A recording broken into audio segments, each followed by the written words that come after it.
நீங்க என்ன மறுக்கணும் இப்போ? விவாகரத்தை அப்படியே கேட்டால் கூட நீங்க என்ன சொன்னோம்? அவங்க விவாகரத்து கேட்கிறாங்க, நான் கொடுக்க மாட்டேன், என் மேல சொன்ன குற்றச்சாட்டுலாம் பொய்யான குற்றச்சாட்டு, அதை சொல்லுவீங்களா நீங்க?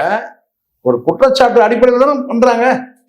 விவாகரத்தை அப்ளை பண்ணியிருக்காங்க சார், ஒரு குற்றச்சாட்டு அடிப்படையில் தானே பண்றாங்க. சும்மா பண்றாங்க, பொழுது போல என்டர்டைன்மெண்டா பண்றாங்க. சில குற்றச்சாட்டு இருக்குன்னா அந்த குற்றச்சாட்டை மறுங்க.